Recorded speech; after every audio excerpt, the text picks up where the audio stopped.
Hi cuties, my name is Hanako Kozumi and this is the channel Nerdy Nekoma. Everything here is about Haikyuu chat stories and fanfic. Thanks for joining us today. If you like this video, please consider subscribing and leaving a like.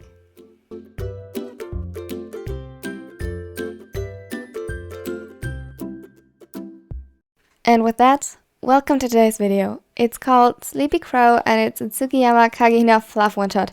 I know, unbelievable, Fluff on my channel, but I hope you will like it, and now, enjoy.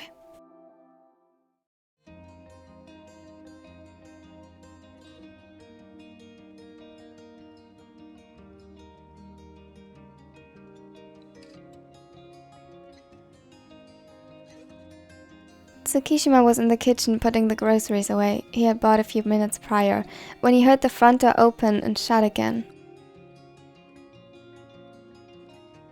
He smiled a little to himself when he heard Hinata's tired groan from the hallway. It was rare, but once in a while the ginger actually managed to reach his limit. He was interrupted in his task of sorting the items in front of him as the smaller let his body slump against Tsukishima's. The blonde chuckled. Did the team finally manage to tire you out? Who do I have to thank? Bokuto or Atsumu?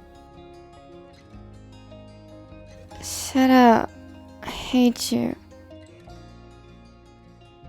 Hinata whined and punched him weakly in his side, causing the other to laugh again.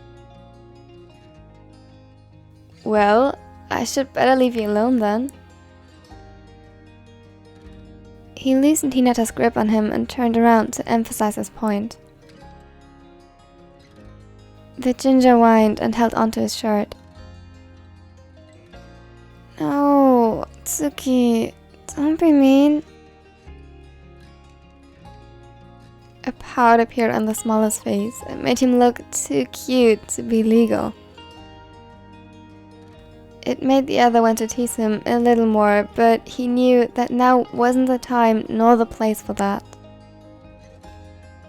Hinata never minded giving or receiving physical affection, but it wasn't until he was truly exhausted that he got clingy. He needed the touch of his boyfriend's, soothing pats on his back and gentle kisses on his hair, as well as tight hugs to calm him down. The spiker had a hard time relaxing by himself when he passed a certain level of exhaustion and would get easily irritated. They learned this early on in their relationship. It was the cutest thing Tsuki had ever witnessed when one day they were over at Hinata's house, they were still in high school, and Shoya had gotten into this state of restless exhaustion.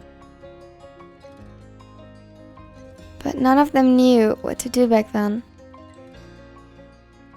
The cute part was Natsu walking up to her brother and simply sitting down on his lap, effectively grounding him as he started to braid her orange curls per her request.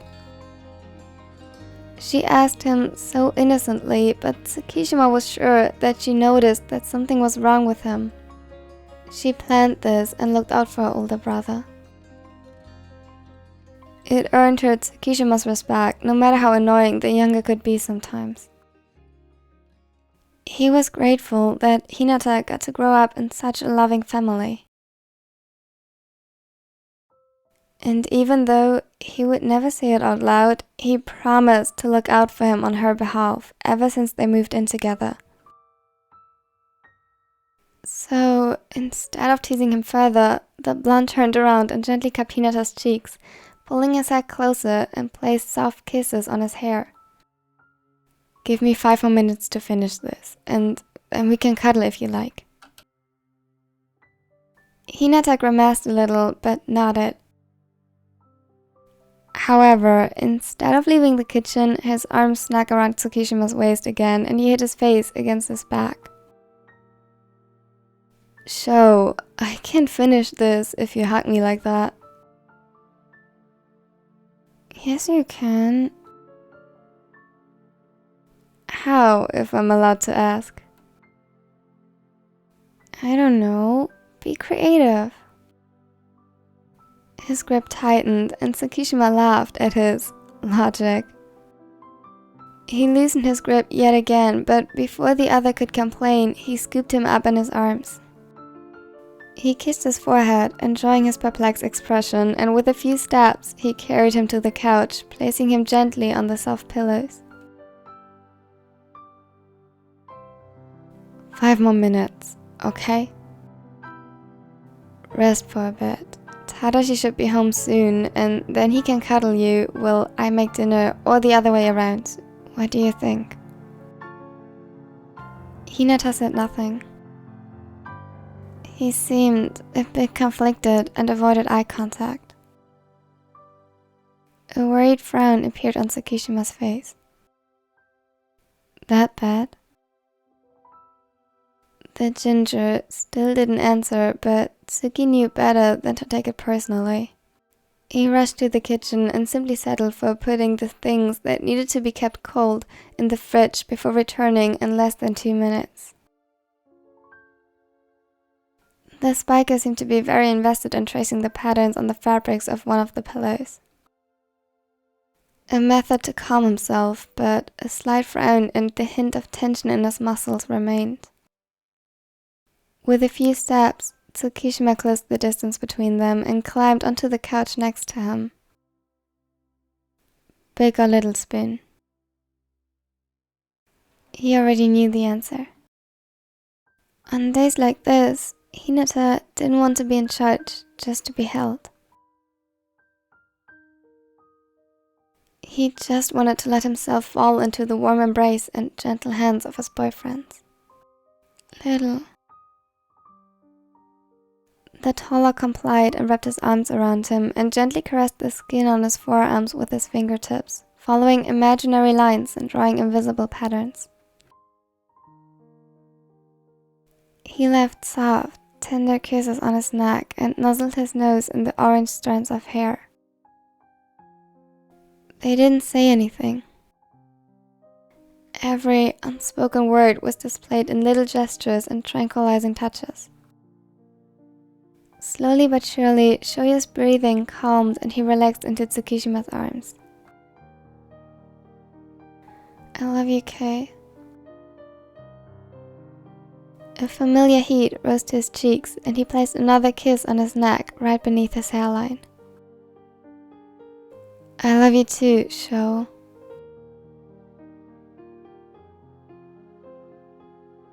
It was such a peaceful and calm atmosphere, truly a rarity in this house, that the two almost fell asleep by the time Yamaguchi came home. The former pinch server looked around, surprised as none of them greeted him at the door as usual. His wonder grew as he saw the pile of groceries on the kitchen counter, but it soon turned to fondness at the sight of his sleepy boyfriends cuddling on the couch. Tsukishima's eyes opened halfway at the sound of steps approaching, and he seemed almost puzzled for a moment before trying to get up. No, stay. But don't worry, I'll make dinner. You keep an eye on our sleepy crow, would you? He didn't seem completely convinced, and Tadashi knew that he felt like he was putting all the work on him, but that was okay. He ruffled through the blonde curls while passing, smirking at the blush that betrayed Tsukishima, who tried to look offended by the gesture, and walked to their bedroom to take a quick shower and change into something more comfortable. As soon as he was done, he busied himself with preparing dinner. One look at the clock told him that Kageyama should be home soon as well. He sent him a quick message for the details, so that the food wouldn't be cold when he arrived. However, that turned out to be completely unnecessary when the other walked through the door 10 minutes later. He peeked into the hallway, hands still wet from washing the vegetables and a cloth on hand. The smaller was quick to dry them and let them wander to either side of the ravenet's face as he greeted him with a loving kiss. When they separated, he noticed the slight blush on Kageyama's cheeks as he looked at him in awe. What? You look good in an apron. It looks cute. Yamaguchi felt his own face heat up and laughed. Kageyama was always either really blunt or stumbled over his own words a lot when saying sappy and cute stuff like this. There was close to no in between.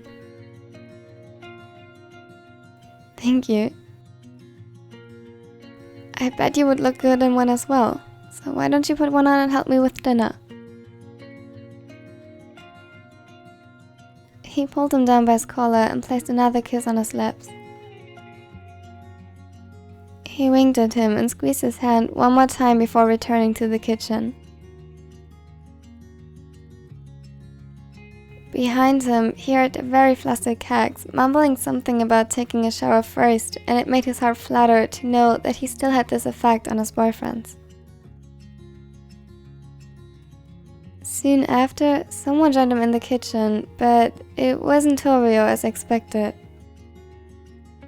Tsuki, where's Tobio? The blonde simply reached for the salad and started slicing it into pieces. Cuddling shoujo? Yamaguchi looked at him, eyes narrowed in suspicion. Didn't I tell you to rest? I felt bad for leaving you alone with this. I didn't even finish to put the groceries away. Yamaguchi sighed. If he was honest with himself, he had already expected something like this. Contrary to popular belief, TsukiYama was very caring and loved to spoil his boyfriends just as much as he loved to tease them.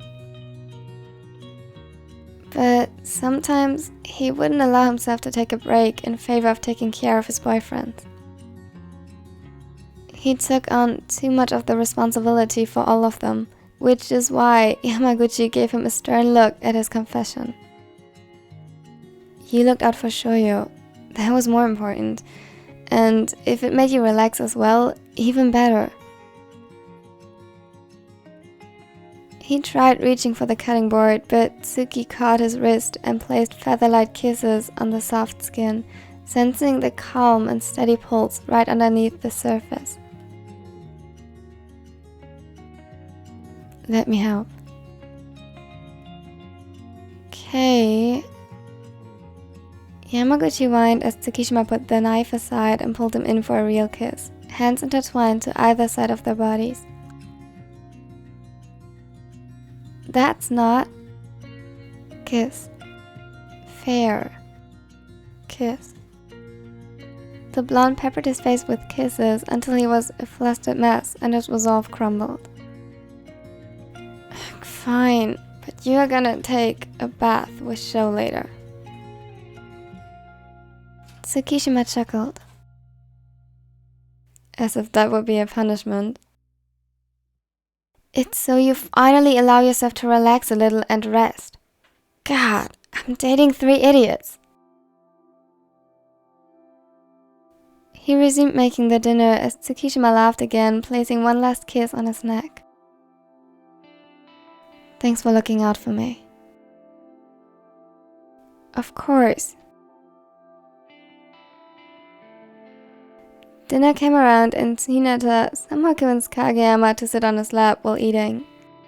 None of them could blame him though for saying yes. The ginger looked unbearably cute, huddled up in a blanket and completely content with his position. It was impossible to say no. Did someone ever tell you how spoiled you are? TsukiYama teasingly smirked at the other, who simply ignored him in favor of devouring his food, but a delicate red tainted his cheeks regardless. You shouldn't be surprised. After all, you are the one spoiling him. TsukiYama's face heated up. Shut up, Yams. Aww, come on, Tsuki. They laughed.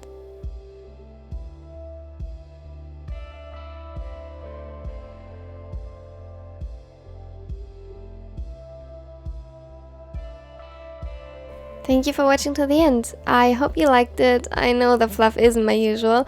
I still hope that it was good, kind of. If you do like it, consider leaving a like because it really helps my channel grow. And if you don't want to miss out on anything in the future, consider subscribing because that would be amazing, because it would be amazing to have you here again. Now, I hope you have a wonderful and amazing day.